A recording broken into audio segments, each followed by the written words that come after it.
बर'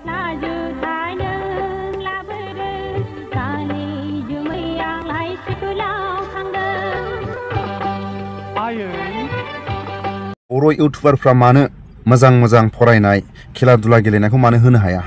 गाज्रि भाइरेल जानायखौ बर' हाजार जन इउटुबार दं बिथांमोना बयबो गाव गावनि चेनेलाव मानो होयो बर' एमएलएफ्रा मानो फंसेबो बुंनो हाया माखौ लानानै बर' एमएलएआ गियो ইহঁতৰ মাথা গৰম হৈ গৈছে হ্যাঁ বড়ো মানুহবিলাকে বড়ো এমএলএ বিলাকেও ধৰা নাই যিটো সেইটো মই ধৰি দিলো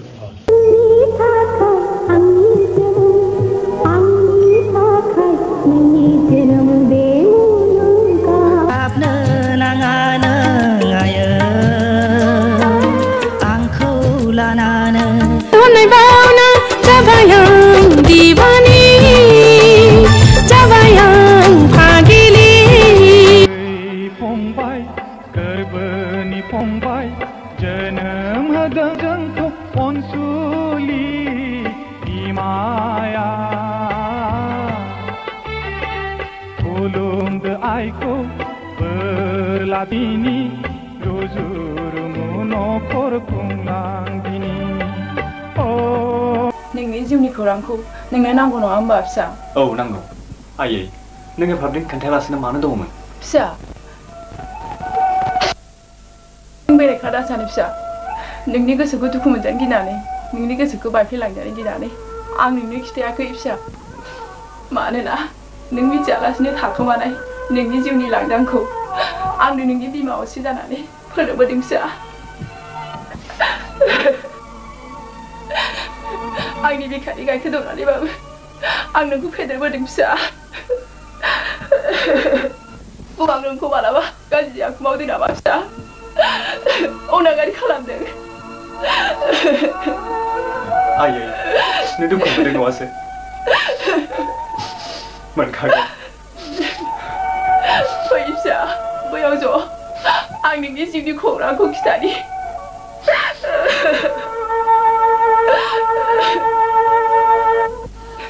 खोनासं फिसा दिनैनिफ्राय गोबाव समनि सिगांनि खोथा नों जेबो मिथियै गोरलै समनि खोथा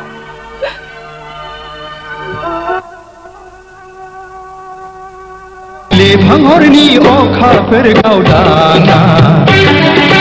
अनजालि महर मोनबा मोनखाङो मानोबा उसुखुथु गोसोआव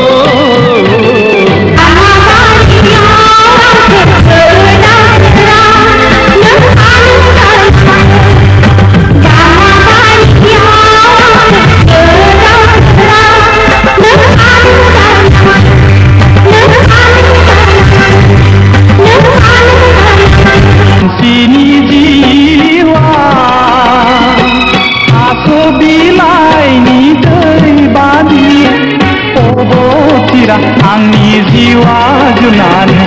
थाङोबोला दुखु दाहा दाजासना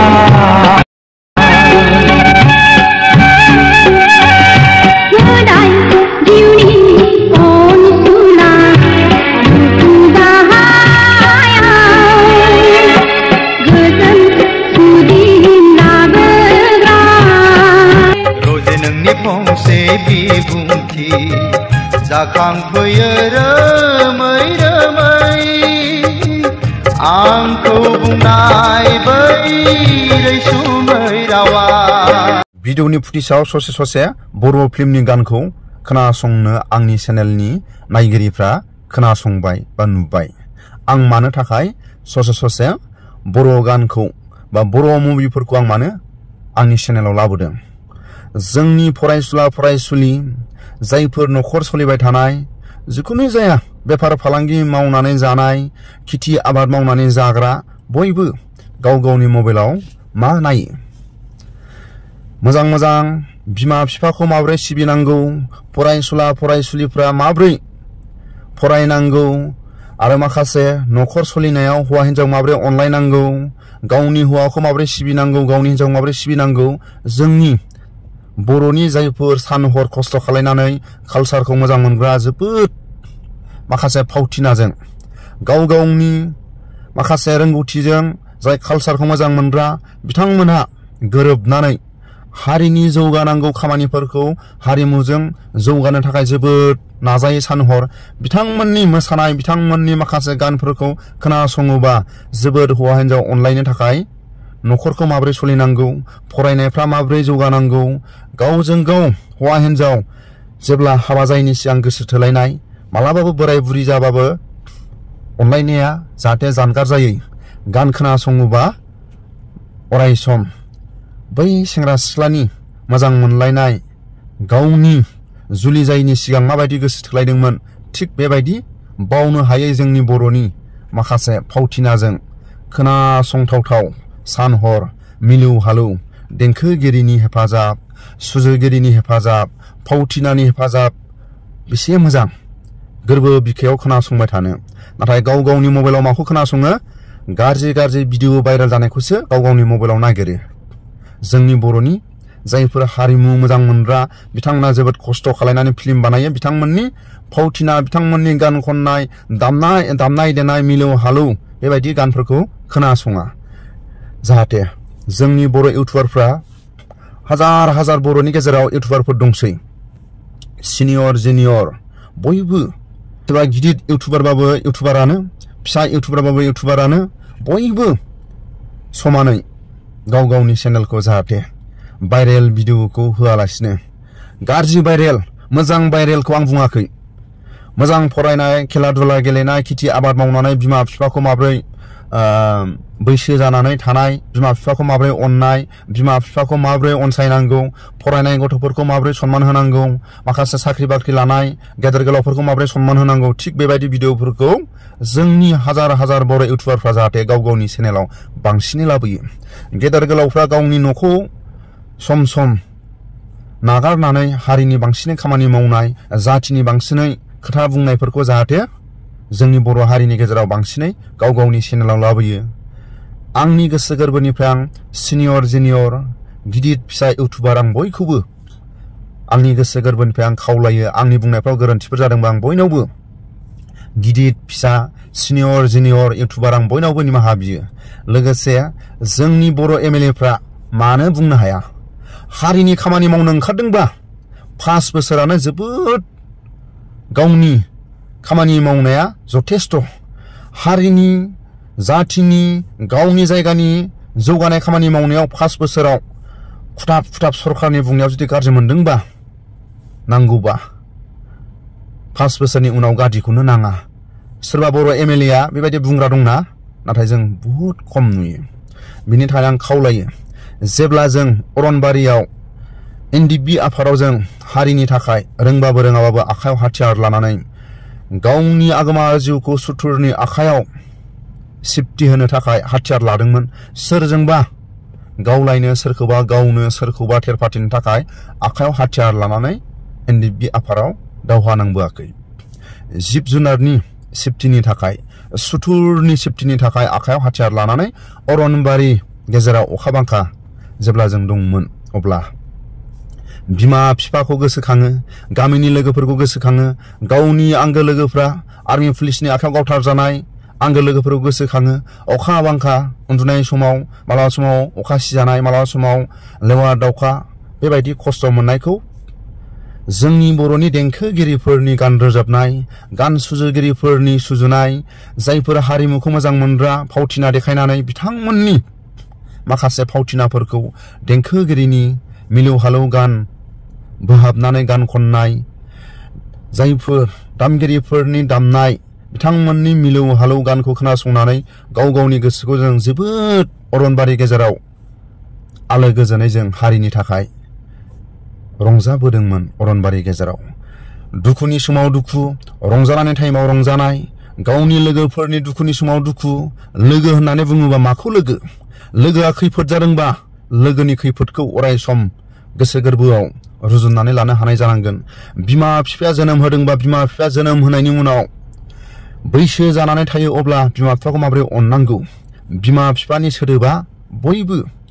आं ससे भिडिअनि फुटेजाव नुबोबाय बेनि थाखाय आं जायफोर आंनि चेनेलाव ससे होनायाव जाहाथे जायफोर कालचारनि कालसारखौ मोजां मोननानै सानहर खस्थ' खालायनाय जायफोर देंखोगिरि जायफोर दामगिरि जायफोर गान सुजुगिरि बयबो बिथांमोननि बेसेन गोसा समनि गान सुजुनाय गान खननाय दामनाय देनाय फावथिनागिरिफोरनि खाथियाव निमाहा बियो आंनि ससे गान होनायाव गोरोन्थि जादोंब्ला बिनि थाखायनो आं खावलायो साफ्रोमबो बर' इउटुबारफोरखौ हाजार हाजार इउटुबारफ्रा जाहाथे सोरनिबा भाइरेल भिडिअखौ गाव गावनि चेनेलाव होआलासिनो सोरनिबा सावगारिखौ सोरनिबा रावखौ रेकर्ड खालायनानै सोरबा भाइरेल खालायो थिग बेबायदिखौ बन्द खालायनो थाखाय नाजानांगौ गाव गावनि चेनेलाव होनायनि माखासे जानगाराव थानांगौ बन्द खालायनो थाखाय बयबो नाजानांगौ आं बेखौ आंनि चेनेलाव आं खावलायबाय आंनि बुंनायफ्राव हाजासे आंहा रोंगौथि गैया हाजासे आंहा बुंनो हानाय गोदै राव गैया जों मानो होनोबा बेसेबांबा सम आर्मि लाइनाव खामानि मावबोनाय आर्मि लाइननि मानसिया अराय सम खुगानि रावा दम जायो बिनि थाखायनो एक्सन टिभिफ्रा गोरबो बिखायाव सोरखौबा गोजोनग्लाय होनो थाखाय आर्मि लाइननि थाखायनो जोंनि रावफ्रा दमनि राव जायो गोदै राव जोंहा गोसो गोरबोआव फैया मानो होनोबा सुथुरनि मोगा-मोगियाव जों अराय सम जों थाबोनाय मानसि बेनि थाखायनो जोंनि रावफ्रा गोदै रावा बांसिनै गोसो गोरबोआव बा खुगानि रावाव फैया जायो थिग बे गोदै राव नङाबाबो आंनि चेनेलनि नायगिरि बयबो रायजो राजाफोरनि खाथियाव आं खोनासंलांगोन आंनि चेनेलनि नायगिरि बयबो जाबाबो जायाबाबो खोनासंलांगोन आंनि सिनियर जुनियर आंनिफ्राय साबसिन बुंनो हानाय एक्सन टिभिफ्रा